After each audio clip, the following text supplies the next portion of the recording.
Paalis muna kami papuntang Mindoro. At pupunta sa farm. Ayan, sasara ng gate si Manang Halcon. At dadali namin sila kay.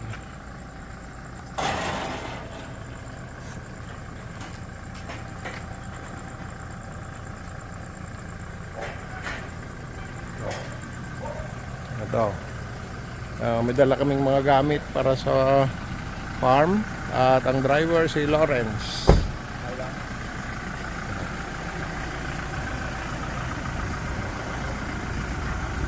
Papasabak na naman ng 4x4 sa aming Hilux na 4x4. Time check 3 o'clock in the morning. Nandito na kami sa South Luzon Expressway at traveling to Batangas Pier.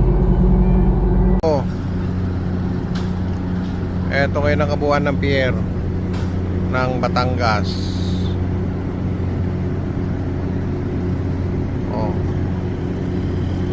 Yan, nagkakargahan pa lang ng mga sasakyan. Kakaunti ngayon ng biyahe. Kaya maluwag at hindi na makipagsiksikan pa.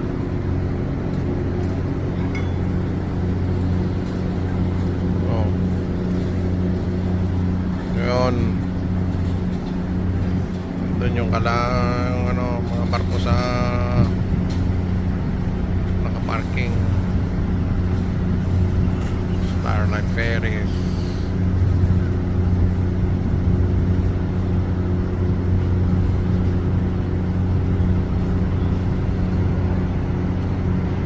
Batangas Pier ito.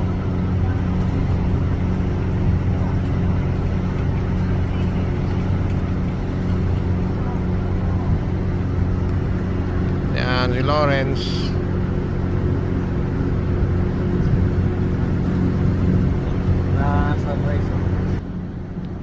At ayan ako. Makikita ko na rin ang mga kambing ko ngayon sa farm.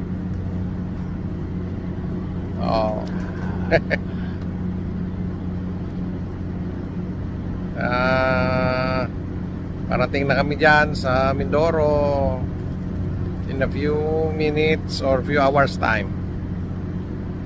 Dito lang muna. Good morning mga kasama sa pag-aalaga ng kambing. At dito ako ngayon sa Batangas Pier, papunta ng Mindoro. At sasakay lang namin dito sa Montenegro. So maya-maya lang ay aandar na ito. Tingnan ninyo ang Batangas Pier. Yan, ang ganda. Ganda ng kapaligiran at tahimik ang dagat. Batangas Pier ito. Ayan. Ito si Lawrence.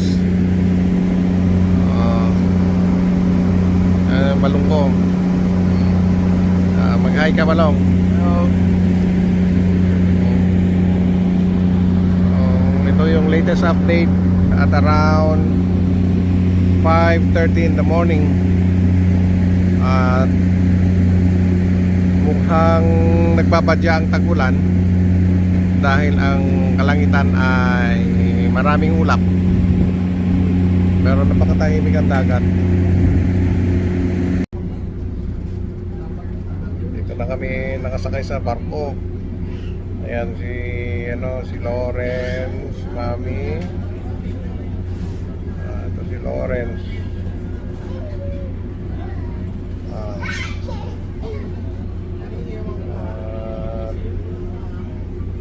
Ayan si Mami. Hi.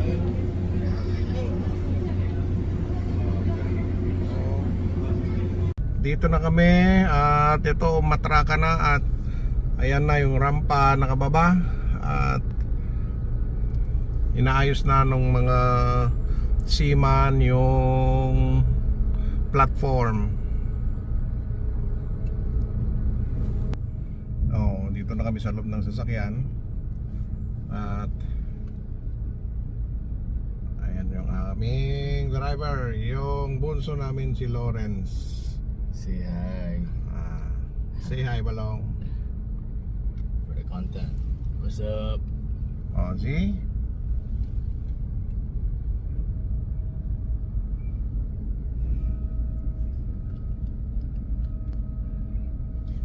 Ayan, nakalapit na ng gusto. At lalabas na kami na barko. Ayan. Makikita na naman namin ng aking mga kambing. Kaya ilang oras na lang, dadaan lang kami ng palengke. Tapos proceed na kami sa Halcon Goat Farm. Kaya buhay bukid na naman kami. At nakakamiss talaga. Dahil ilang buwan din kaming hindi nakadalaw doon sa aming mga kambing. So ito ang latest update. As of 8:30, dito na kami sa Calapan Pier. Ayan, labasan na yung mga pasahero. At kasunod kami naman. Hindi gaano karami, pero at least nakikita nyo ngayon, masaya yung mga taong umuwi sa lupang sinilangan nila. Okay? So later mag-update ulit kami. Okay? Yeah.